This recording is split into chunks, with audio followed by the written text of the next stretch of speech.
Tēnā koe, tēnā koutou katoa. I'm Helen Gibbs. I'm a registered dietitian working in Dunedin, New Zealand. And rather than trying to write blogs where I sit there correcting all of my mistakes, I'm going to start trying to do some vlogs. So probably there'll be the odd muck around word, but I'm just hoping that we'll get this out.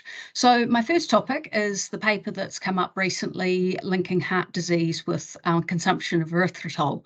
And I thought it was useful to talk about this. It has become quite highlighted in the media, and I think it's worth getting some basic facts in, and I'll then talk about my own conclusions of the paper. So erythritol is a sugar alcohol. It's from the same family of food chemicals as sorbitol, mannitol, and xylitol. How I sort of like to think about this is that tol gives us a clue that it's a sugar alcohol. It is considered superior to these others because it's actually absorbed in the gut and excreted in the urine. So it reduces the most common side effect from these, which is basically diarrhea. You could consume somewhere upwards of 33 grams of erythritol each day before you're likely to get any gastrointestinal side effects. So just to give you a teaspoon value of it, that is probably close to 6 teaspoons. Erythritol has the E number 968. Its application for its use was made in New Zealand in 1999 after it was started to be used in 1997 in Japan, where it was created. It came into the New Zealand and Australian food system about that time. It has several uses in food. We see it as a sugar replacement.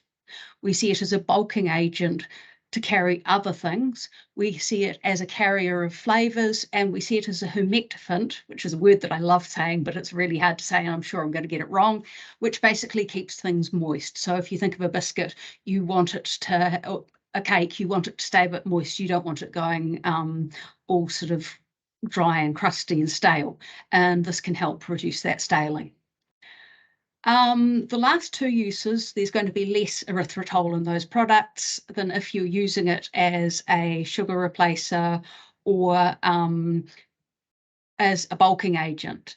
In the application for use, it's worth noting that they were still concerned about the diarrhea or laxative effect of it, and it said to put in it excessive intake of these foods can lead to a laxative effect when it's used with erythritol, and you'll actually see that that's still on it. So erythritol occurs naturally all over, and we even produce some in our bodies. It's in some fruits, particularly melons. It is in mushrooms. It's in fermented products, including wine, soy sauce, and beer. So it's pretty ubiquitous. Now, it was interesting when I started doing a little bit of fiddling around trying to find out a bit more about this. I still couldn't find any studies that gave the amount of naturally occurring erythritol in different foods.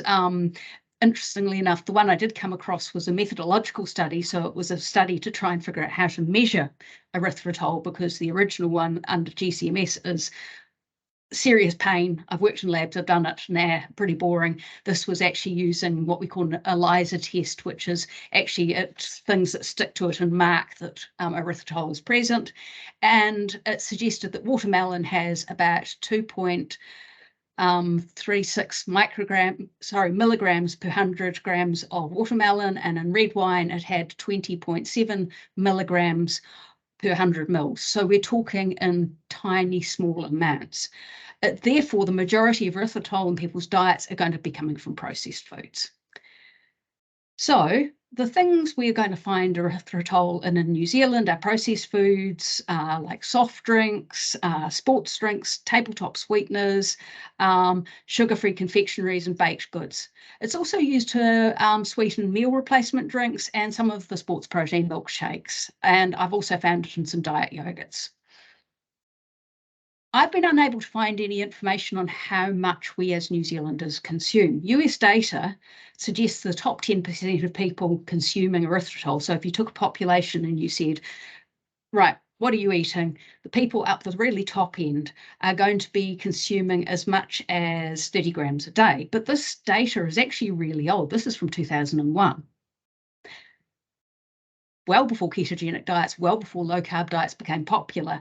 And so I suspect that the actual consumption rate is probably higher in the US, might be reflective of what we do, but we really can't say. If you Google erythritol in New Zealand, you can buy it from many keto and low carb food suppliers, suggesting that there is a market for this product. And I know that from speaking to people who do ketogenic diets, they often do use this as a sugar substitute. So let's get on to the study. Why was this study important and valuable?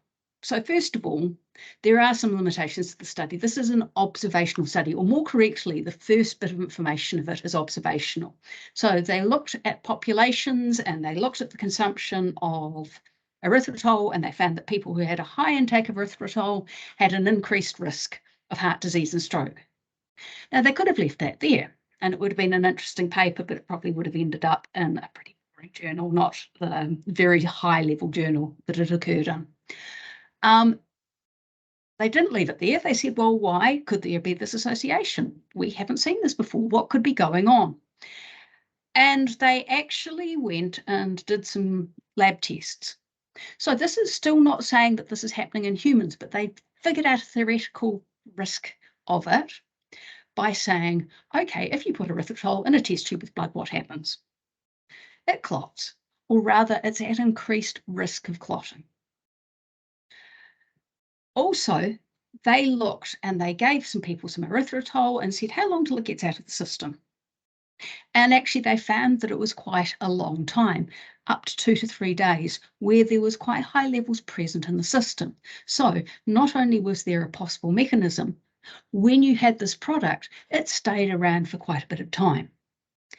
This research, of course, has still got to be validated by other researchers. You can bet your bottom dollar that there are researchers out there now getting papers together, getting grants together to try and actually replicate this data. It's interesting because it's adding to the argument that processed foods may have hidden harms. And this is one of these things that I don't think that anyone can disagree on. Most of our diet should be from minimally processed foods. So foods that look like food rather than foods that look, if you look on the label, like they've come from a chemical factory. So how should a New Zealand consumer respond to this story? Well, first of all, I want people to not panic about it. Your exposure is determined by how much processed food you're consuming if it contains erythritol. You can check on the back of your packets and work out by seeing if that number is there, okay? You don't need to cut out foods that contain naturally occurring erythritol because the amount's really small and actually we don't have particularly good data on it. So, second of all, ask the question, if you are consuming erythritol-containing foods, why?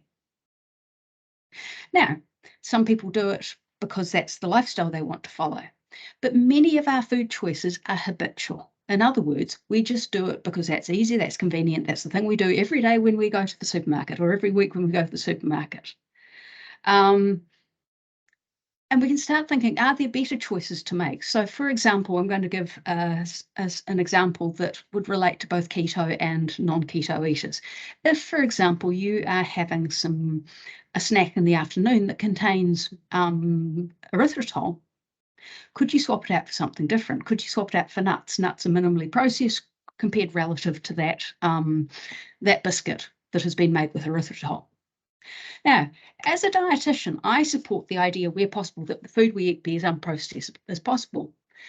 We are conditioned to like sweetness. Genetically, you see it. If you put something sweet on a newborn baby's tongue or even a preemie baby's tongue, they go, oh, that looks good, that tastes good. We are conditioned to this. But that doesn't mean that we can't adapt our taste sensation. One of the things I often say to people is that the hardest part is actually starting. And if we go cold turkey on a strong taste, a sweet taste, or it might be a salty taste or something like that, after a few weeks, we've got new taste buds and they're less adapted to liking that intense sweet hit. But if you want to make that change, you've got to be prepared to think, rather than, yep, this is my habit, I'm just going to do it, I'm just going to be doing it automatically, it's raising it up to a higher level of consciousness. If you're interested in this, interested in nutrition, one of the reasons to come to a dietitian rather than someone who might have less of a qualification is, us dietitians, we are trained to think about behaviour change. So if you are going, I really do need to change some of these habits, but you're not sure where to start, we can help guide you through that process. So I hope this was enjoyable. If you've got anyone who you'd like to share this with, just share away.